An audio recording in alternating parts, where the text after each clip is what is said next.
son TikTok. Donc en fait, les sujets sont liés. Donc je me dis, vas-y, dans la ligne éditoriale, bref, tout ça, ça part. Du coup, en React, on va refaire un petit peu un point sur qui sont les personnes qui ont été menées devant la commission d'enquête. Comment la commission d'enquête s'est-elle passée? Quelles ont été les plus grandes dingueries? Et sachez que pour vous, ce soir, je me suis laissé l'entièreté du passage de Alex Hitchens secret. Je ne l'ai pas regardé. Donc, ça va être un vrai react. Pour le coup, le reste, j'ai tout préparé. J'ai pris des notes, j'ai pris des timecodes, j'ai un plan. Vous me connaissez, j'adore avoir des plans. Si vous le voulez bien, on commence par l'actualité. Donc, en parlant du vu. Émotion à Nogent après la mort de Mélanie, assistante d'éducation du collège, tuée par un élève hier à coups de couteau. La garde à vue de l'adolescent a été prolongée. Son profil se précise. On était quasi les derniers. Il restait un groupe de 3 filles. Il était déjà tout rouge, stressé. Il faisait des allers-retours devant, là-haut. Je ne sais pas pourquoi il était stressé comme ça. J'avais pas du tout vu... tant pis pour la censure, désolé. J'avais pas du tout vu cette histoire passer. J'ai complètement raté cette histoire. 3 mètres au début de l'action, et puis Mélanie, elle est tombée sur mon pied à la fin. Et Mélanie, elle était en panique. Elle disait « je vais mourir ». Il avait mis un message sur le NT. Il a envoyé au conseiller d'éducation qu'il allait faire ce qu'il a fait. Et je pense qu'il l'a dit. Ah oui, c'est ça. Du coup, ils ont annoncé que les enfants pourront plus acheter de couteaux. Putain, qu'est-ce qu'elle est conne. Dit pour qu'on l'aide et qu'on l'empêche de le faire parce qu'il savait qu'il contrôlait pas ce qu'il allait faire. Quentin, j'ai 14 ans, avait bien l'intention Et bah moi, j'ai pu sortir mon couteau pendant un bout de temps, hein, les gens. De tuer hier matin lorsqu'il est arrivé au collège, avec dans son sac un couteau de 34 cm qu'il avait pris dans sa cuisine. En garde à vue. Ah bah voilà, dans sa cuisine. Mais qu'est-ce qu'elle est conne, borne, à vouloir interdire aux enfants d'acheter des couteaux alors qu'il l'a pris dans la cuisine. Et d'autant plus que je suis quasiment sûr que tu peux déjà pas acheter d'armes blanches quand t'es un gosse. L'intéressé se montre détaché, tant au regard de la gravité des faits reprochés que des conséquences vis-à-vis de lui-même. Il ne manifeste au demeurant aucun signe évoquant un possible trouble mental. L'empathie, ça s'acquiert comment? L'empathie, ça s'acquiert dans la relation aux autres, quand on peut exprimer une émotion. Attends, désolé, Agatha de 14 ans qui poignarde à de multiples reprises sa prof, il a forcément un problème mental, il y a forcément un trouble quelque part, il y a forcément quelque chose qui déconne. Je veux dire, je suis désolé, tu vas avoir comme conclusion à la fin, c'est la faute au gamin. Comment ça? Genre, c'est quoi? Il a grandi dans un foyer violent, il y a quelqu'un qui lui a fait du mal, il a un trouble, il va falloir creuser peut-être. Juste dire, ah, c'est la faute aux jeux vidéo, ça va pas le faire. Hein. Et que l'autre vous renvoie cette émotion un peu comme un miroir, et que cette émotion, elle circule avec l'autre et dans le groupe. Face à un écran, il n'y a pas d'empathie. L'émotion ne circule pas entre l'écran et vous. Hein? Quoi? C'est quoi cette take de con? Je suis quasiment sûr que je vais vous faire ressentir des émotions, et je suis quasiment sûr d'avoir déjà ressenti des émotions à travers un écran. Hein. Il n'exprime... En fait, c'est ton cerveau, il voit un humain, hein, connard. Pas de Genre, le mec, il vient juste de remettre en question, ouais, c'est ça, l'existence du cinéma. Regret, ni aucune compassion pour les victimes. Le nombre d'affaires impliquant des mineurs n'a cessé de... Oui, bon bah désolé, si le gamin, il a aucune empathie, c'est bizarre. Genre, tu peux pas juste dire, oh non, mais il est parfaitement sain d'esprit. Diminué en 7 ans. Ils étaient 154 000 en 2016. Alors, ça va des affaires de meurtre au trafic de drogue, en passant... Et voilà, merci. Par les cambriolages ou les tentatives de viol. Ce chiffre est passé à 120 000 l'an passé, soit une baisse de 22%. Et ce qui a augmenté et de façon assez forte, ce sont les actes de grande violence. Donc les homicides, les coups mortels, les violences aggravées commises par des adolescents. Ça, depuis 2017, le nombre d'adolescents qui ont été poursuivis par ce type... Si je comprends, il y a de moins en moins d'ados qui sont criminels en règle générale, mais il y a de plus en plus d'attaques violentes. D'actes très graves a quasiment doublé. Peut-être que c'est la culture school shooter aussi, hein, tout simplement, qui est en train de s'infuser en France. Hein. C'est toujours des garçons. Bah oui, mais comme dans... Enfin, en général, oui. Oui, c'est vrai, effectivement. Je pense à mon ancienne pratique judiciaire. Voilà, de votre mémoire. C'est très très rare de trouver des filles, effectivement. Les adolescents... Du coup, c'est bon, les meufs, on a le droit d'acheter des couteaux ou pas? Comment ça marche dans leur tête? Quand ils sont sur TikTok ou sur les réseaux sociaux, ils sont très très vite confrontés à des contenus masculinistes. Ils sont soumis à ces injonctions d'une masculinité dominante. Ouais, c'est la faute aux réseaux sociaux. C'est vrai que la masculinité dominante et les injonctions à la masculinité dominante, ça n'existait pas avant les réseaux sociaux. Hein. Ça, c'est un truc qu'on apprend à l'école. C'est qu'en fait, avant les réseaux sociaux, ça n'existait pas le patriarcat. C'est entièrement ça qui a fait émerger du coup le patriarcat. C'est l'existence des réseaux sociaux et des masculinistes qui sont à eux seuls donc responsables de ça, bien sûr. Et violente. Il a été sermonné par une surveillante vendredi 6 juin alors qu'il embrassait sa petite amie au sein du collège. Il précise que cette surveillante n'est pas celle qui sera sa victime le mardi 10 juin. À la suite de cet incident de vendredi, il déclare avoir ressassé, dès le lendemain, samedi 7, le projet de tuer une surveillante et, selon ses propres termes, n'importe laquelle. Ah, putain. Ça me fait beaucoup penser au meurtre à Incel et à toutes ces conneries. Hein, moi, je vous le dis, ça me rappelle vraiment les trucs de school shooter américains. Mélanie est morte et en ce jour de deuil, Emmanuel Macron a cru utile de polémiquer. Il a ciblé la responsabilité des médias qui diffuseraient, dans le pays, un climat anxiogène. Ça passe pas, ça passe. Ah bah, on se demande à cause de qui il est le climat anxiogène dans ce pays, espèce de connard de putain de Pascal Pro. Mais il avait une copine, mais ça change rien. Pas grave, je suis prête à tout pour ma... Si les incels les arrêtaient d'être incels à partir du moment où ils avaient une meuf, ce serait le mouvement fonctionnerait pas.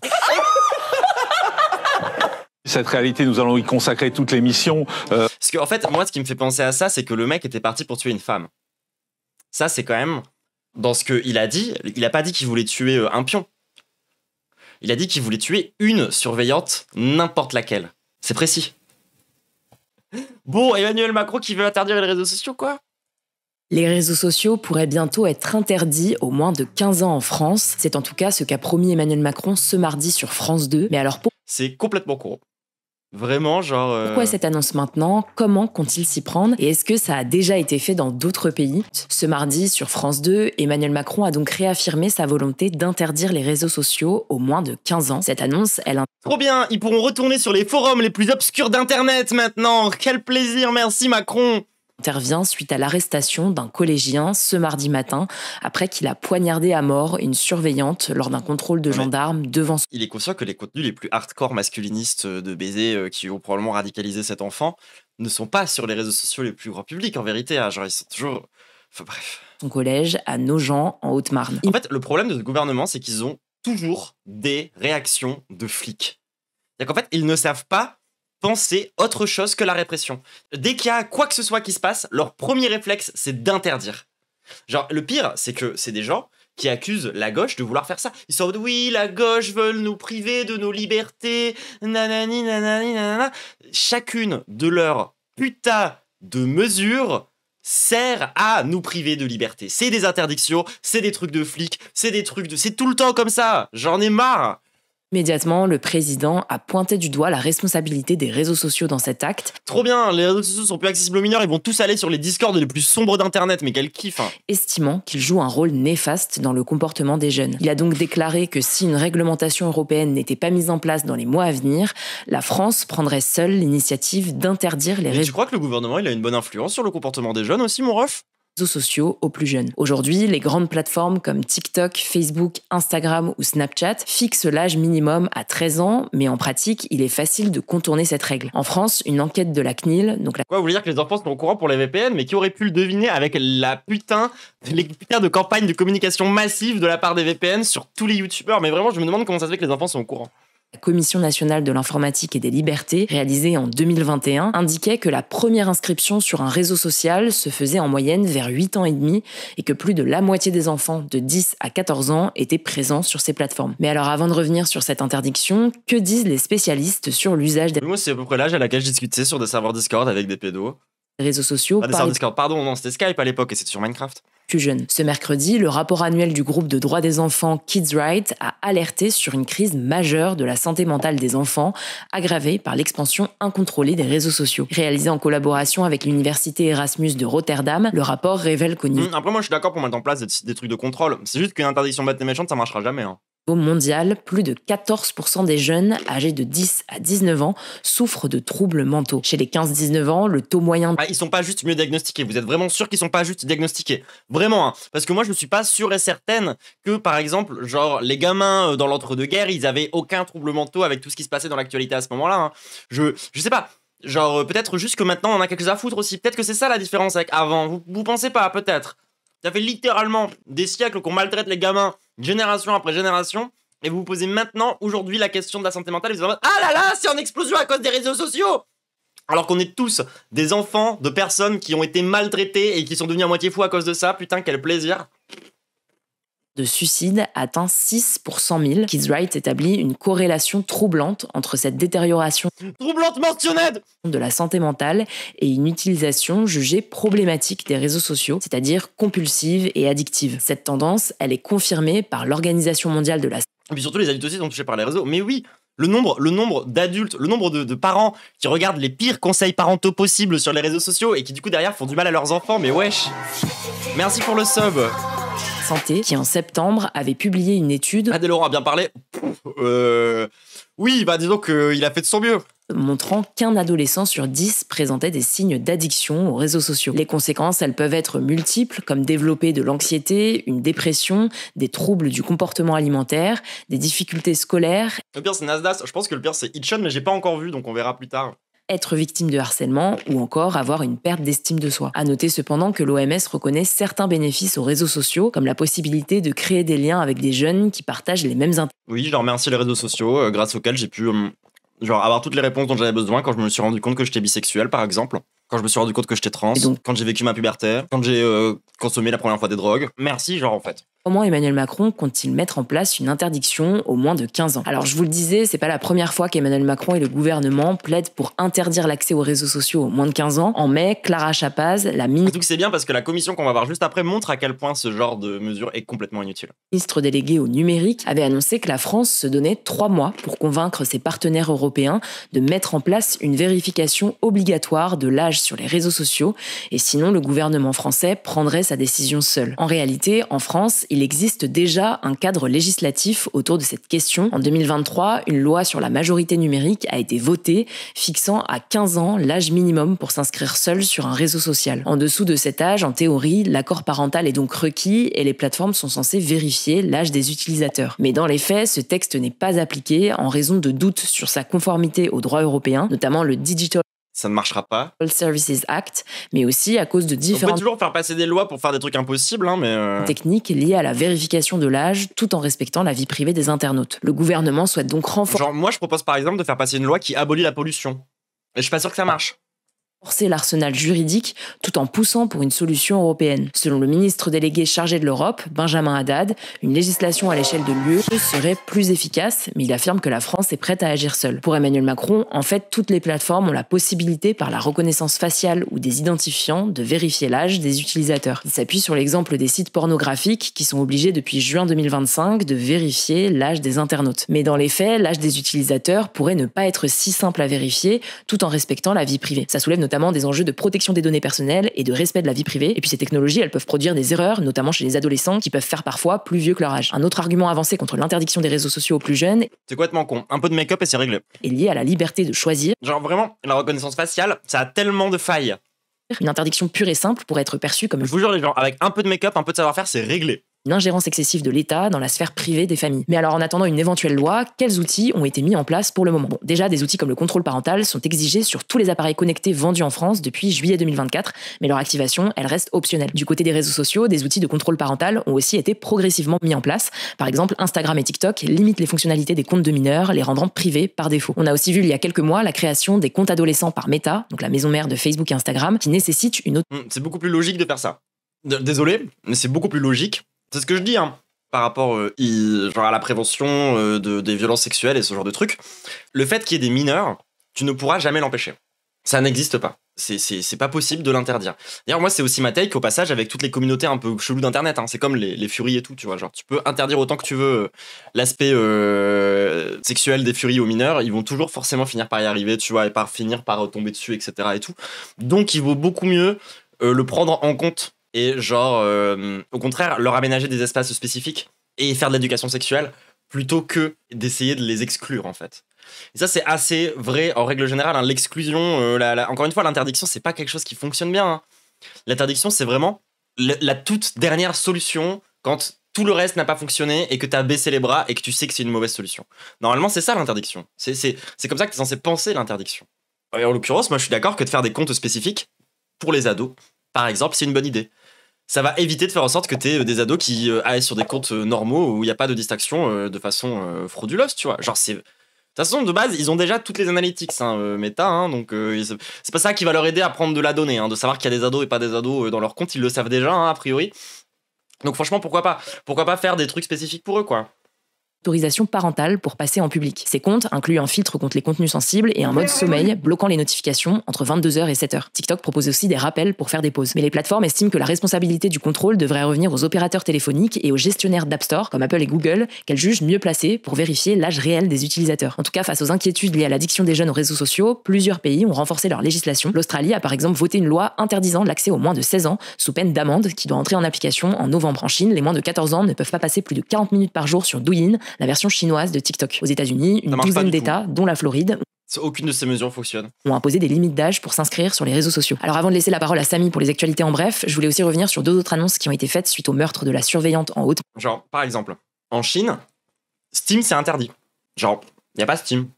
Pourtant, c'est le premier marché. Les devs de jeux vidéo le savent. Sur certaines niches, c'est le second marché, après les États-Unis, tu vois. Mais sinon, c'est un marché extrêmement important. Merci pour le sub. Extrêmement important du jeu, y compris du jeu premium, qui est complètement interdit là-bas. Du coup, on le sait, on fait des traductions chinoises et tout, alors que c'est censé ne pas être dispo là-bas.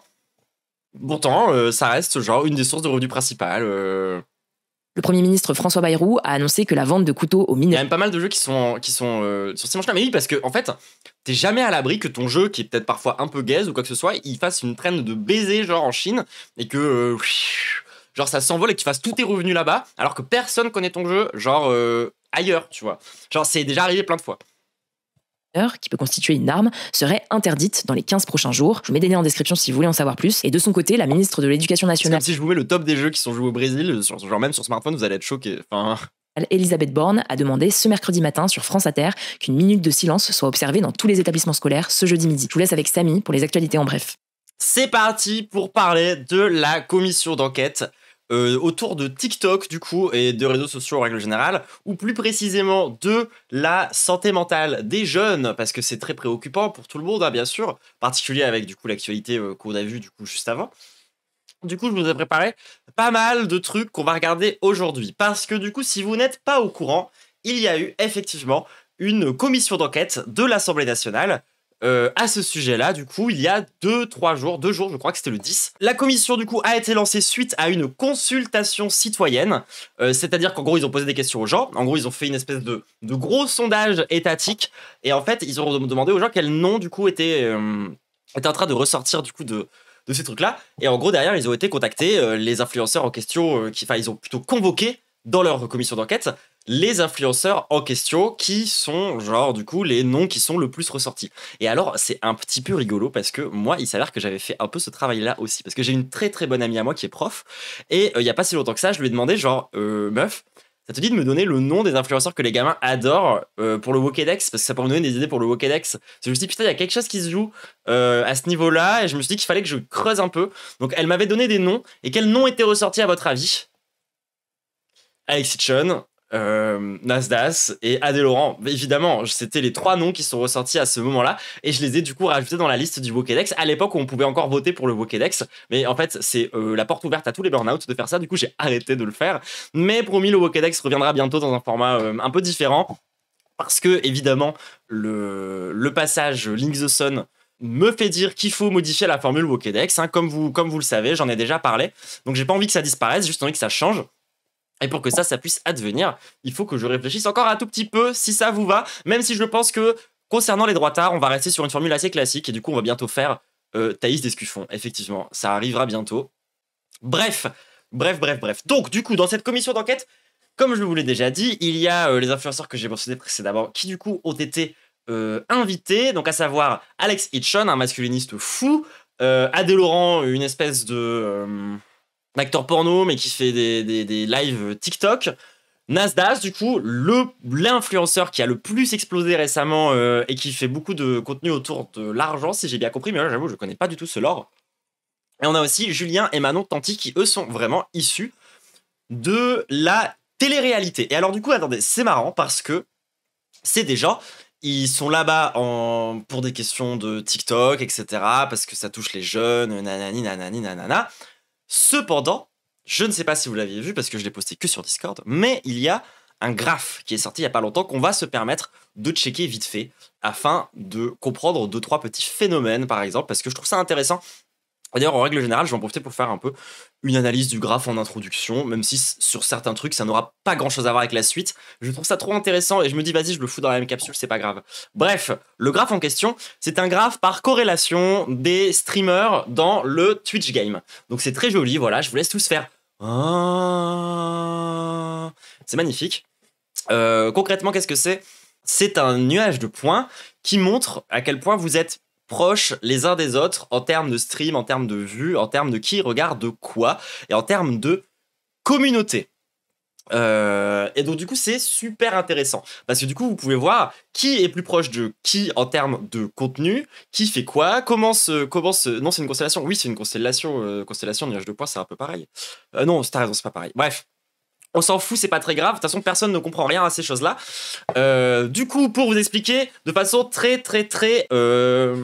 Alors, c'est de la vulgarisation très vulgarisée. Mais concrètement, plus vous êtes au centre, plus vous êtes mainstream, plus vous êtes à l'écart, plus vous êtes marginaux, ou plus vous êtes dans des communautés spécifiques. Plus vous êtes au centre, plus tout le monde regarde ce que vous faites. Plus vous êtes à l'écart, plus vous êtes dans une niche très très spécifique. Et donc du coup vous voyez que il y a du coup ce graphe là. Alors on peut aller checker vite fait le graphe de il y a quelques années, si mes souvenirs sont bons, c'est celui-ci. Alors j'ai pas réussi à le trouver en grand, mais je sais plus comment faire pour le trouver en grand. Donc vous voyez qu'il y a quand même une évolution assez ouf, hein, dans le sens où là on voit des communautés qui se dessinent de façon super claire. C'est sur Twitter, sur le Twitter de Nicolas BCH d'Atalgo. Et donc du coup vous voyez qu'il y a une sacrée différence. Genre là on a des communautés qui sont toutes hyper bien définies. Alors que là, c'est le bordel, les points de couleurs différentes se mélangent les uns les autres. Et en fait, on voit que les gens se sont pas mal éclatés dans plein de petites communautés, mais en même temps, toutes ces petites communautés sont vachement plus mélangées qu'avant. Donc, moi, je trouve ça intéressant. Et du coup, dans les trucs qui vont nous intéresser pour parler de Nasdaq et pour parler de ces trucs-là, on va parler de ça juste après. Juste avant, voilà. Petit moment égotique. On va aller regarder où est-ce qu'on est nous. Hein, ça vous dit ?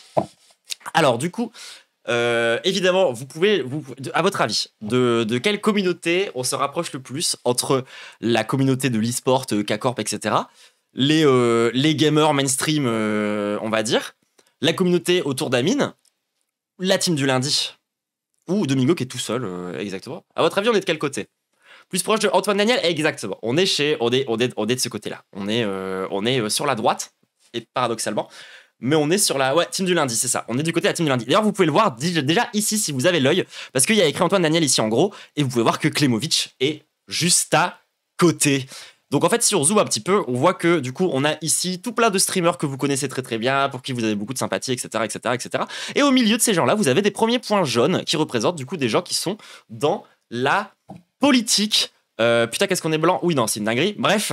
Et donc, du coup, à l'exception du coup de Dofla qui, tel l'outsider qu'il est réellement, est en train de se déplacer du coup de cette team-là pour se diriger par ici. Enfin, pour moi, il était plutôt dans ces eaux-là. En tout cas, Dofla qui continue du coup sa migration vers la politique et qui du coup se retrouve au milieu du bleu alors qu'il est en train d'être tiré de ce côté-là très clairement. Donc, moi je l'ai déjà dit, Dofla c'est quelqu'un que je trouve très intéressant, c'est quelqu'un que j'aimerais beaucoup avoir à l'occasion sur cette chaîne pour pouvoir discuter avec lui de plein de trucs. Et donc du coup vous pouvez aussi voir qu'il y a une petite mutation de certains de ces streamers qui sont plus dans des trucs culturels maintenant, genre Xari, Domingo, Rivenzi, qui du coup sortent un petit peu du cadre classique. Et donc du coup, si on se dirige vers cette espèce de comète Jonas qu'on a du côté de Klemovic, on se retrouve, paf, avec du coup le gros Danny Heraz qui est juste ici. Alors notez que avant c'était un gros Usul et du coup ça a changé en l'espace de 3-4 ans. Et donc du coup ce gros Danny Heraz qui est juste ici, si évidemment on se rapproche, bah oui évidemment les gens que la constellation de gauche elle tourne autour d'eux, hein. Enfin vous êtes ils sont hégémoniques, c'est pas pour rien. Alors vous remarquerez aussi qu'on est très très très excentré du graphique, ce qui veut dire que les gens qui nous regardent sont pas vraiment des gens de Twitch à la base. C'est-à-dire que là où pour Klemovic et pour Jean Massier, c'est moins vrai. C'est-à-dire que Klemovic et Jean Massier, ils attirent des viewers de la team du lundi. Nous, on est vraiment dans notre niche, tout à l'écart, tout loin comme ça, etc., etc. Et d'ailleurs, moi, je vous le rappelle que mon projet politique, entre autres, c'est justement de ramener le jaune dans le bleu, qu'on se mette bien d'accord. Je veux ramener le jaune dans le bleu et potentiellement ramener le jaune un peu partout aussi ici. Je pense que ce serait super intéressant parce qu'il y a déjà c'est tous des gauchistes. C'est tous des gauchistes. Genre à différents niveaux, mais là, c'est tous des gauchistes. Honnêtement, c'est tous des gauchistes. C'est pas normal qu'on soit tout écarté là-bas. J'ai ma théorie sur pourquoi c'est comme ça, mais je ne vais pas la mentionner parce que vous la connaissez très bien. Donc du coup, si on zoome un petit peu, qu'est-ce qu'on a ? Alors déjà, observation intéressante, du coup, depuis le rename de la chaîne d'Annie Eraz dans Zawaprod, du coup, il y a un nouveau point qui est apparu au milieu qui s'appelle du coup Zawaprod. Et du coup, qu'est-ce qui est intéressant à noter sur ce point ? C'est qu'il est encore plus loin du bleu qu'avant. Concrètement, c'est un truc de corrélation. Donc en gros, ça nous permet de voir de quoi est-ce qu'ils se sont éloignés en termes d'audience et en termes de public. Et donc on peut voir qu'en fait, ils ont perdu le peu de viewers qu'ils avaient déjà, qui étaient des viewers un peu plus mainstream, etc. Du côté de gauche, on va dire plus raisonnable, etc. Enfin, du moins qui passe mieux. Et du coup, ils se retrouvent à nouveau se retrouver, comment dire, plus à s'excentrer progressivement, quoi. À s'excentrer progressivement. C'est marrant parce que moi, je l'aurais vu beaucoup plus proche du bleu, mais c'est pas grave. Et donc, du coup, si on zoome un petit peu, vous pouvez voir que ici, du coup, on a tous les gens qu'on aime ou qu'on n'aime pas, qu'on respecte ou qu'on ne respecte pas, mais qu'en tout cas, ils sont tous dans notre camp. Ne l'oubliez jamais, les gens, malgré tout. Donc, on a du Mathieu Bourgalassi, on a du Ribot dans la sauce, du Cassandre, du Moufette, Lex, Jashugan et tout, etc. Et si on plisse les yeux, qu'est-ce qu'on peut voir dans cette petite toile d'araignée qui regroupe plein de pois de partout? Une petite troublante acide qui émerge tout doucement des ténèbres où genre on peut me voir, je suis trop heureuse. Déjà c'est un vrai accomplissement que si jamais tu fais une nébuleuse statistique, il y ait mon nom qui apparaisse. Honnêtement c'est déjà une petite fierté en tant que telle, et du coup je la trouve intéressante aussi parce que si on regarde bien d'où viennent mes points ne viennent pas encore beaucoup de l'extérieur. Enfin, si, j'ai une bonne partie de mes points qui vient de ce nuage-là.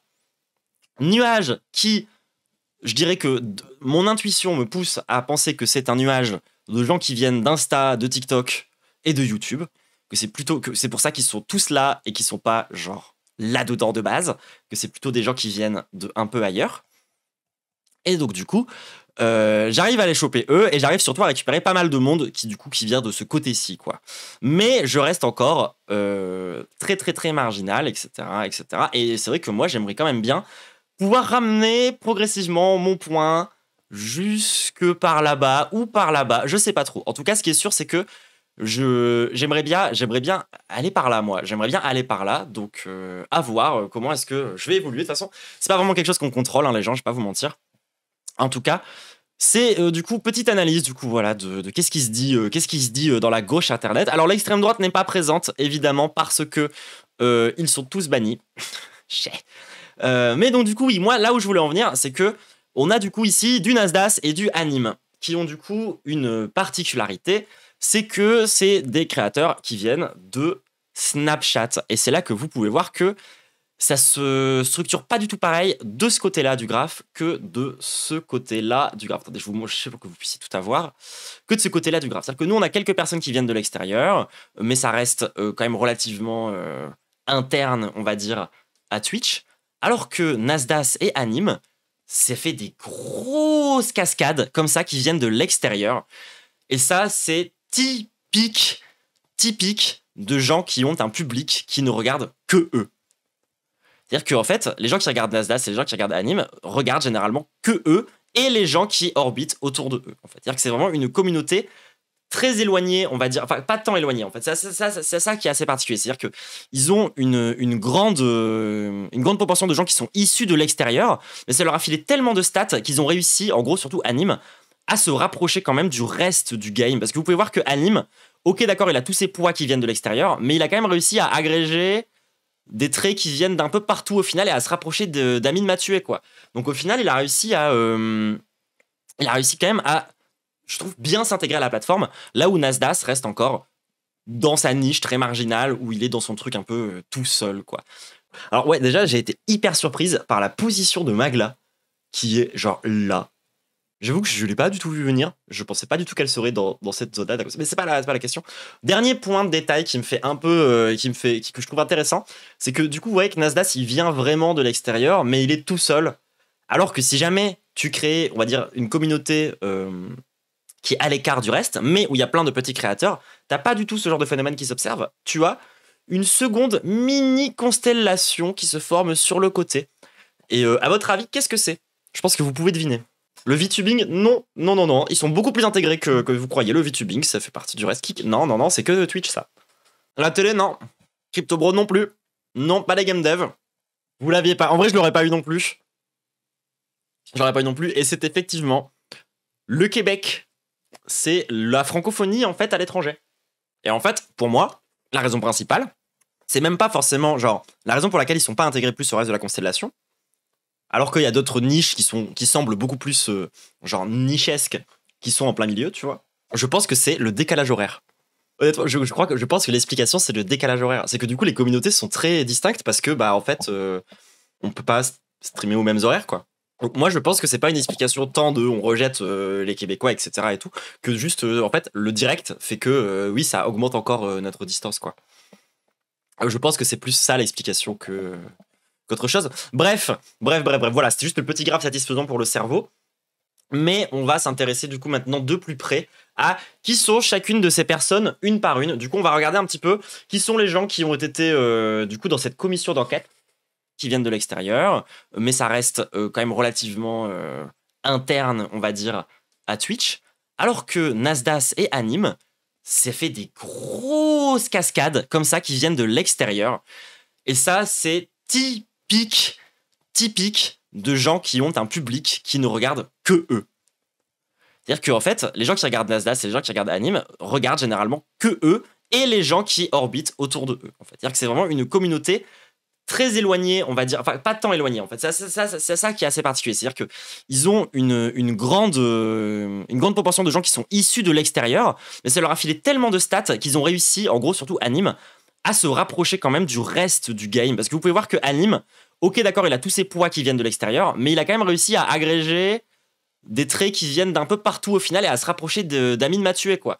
Donc au final, il a réussi quand même à, je trouve, bien s'intégrer à la plateforme, là où Nasdaq reste encore dans sa niche très marginale où il est dans son truc un peu tout seul, quoi. Alors ouais, déjà, j'ai été hyper surprise par la position de Magla, qui est genre là. J'avoue que je l'ai pas du tout vu venir. Je pensais pas du tout qu'elle serait dans cette zone-là. Mais c'est pas la question. Dernier point de détail qui me fait un peu, que je trouve intéressant, c'est que du coup, vous voyez que Nasdaq, il vient vraiment de l'extérieur, mais il est tout seul. Alors que si jamais tu crées, on va dire, une communauté qui est à l'écart du reste, mais où il y a plein de petits créateurs, t'as pas du tout ce genre de phénomène qui s'observe. Tu as une seconde mini constellation qui se forme sur le côté. Et à votre avis, qu'est-ce que c'est? Je pense que vous pouvez deviner. Le VTubing, non. Ils sont beaucoup plus intégrés que vous croyez. Le VTubing, ça fait partie du reste. Non, c'est que Twitch, ça. La télé, non. CryptoBro, non plus. Non, pas les game dev. Vous l'aviez pas. En vrai, je l'aurais pas eu non plus. Et c'est effectivement le Québec. C'est la francophonie, en fait, à l'étranger. Et en fait, pour moi, la raison principale, c'est même pas forcément, genre, la raison pour laquelle ils sont pas intégrés plus au reste de la constellation. Alors qu'il y a d'autres niches qui semblent beaucoup plus genre nichesques, qui sont en plein milieu, tu vois. Je pense que c'est le décalage horaire. Honnêtement, je pense que l'explication, c'est le décalage horaire. C'est que du coup, les communautés sont très distinctes parce que, bah, en fait, on peut pas streamer aux mêmes horaires, quoi. Donc moi, je pense que c'est pas une explication tant de on rejette les Québécois, etc. et tout, que juste, en fait, le direct fait que, oui, ça augmente encore notre distance, quoi. Je pense que c'est plus ça l'explication qu'autre chose. Bref, voilà, c'était juste le petit graphe satisfaisant pour le cerveau. Mais on va s'intéresser du coup maintenant de plus près à qui sont chacune de ces personnes, une par une. Du coup, on va regarder un petit peu qui sont les gens qui ont été du coup dans cette commission d'enquête.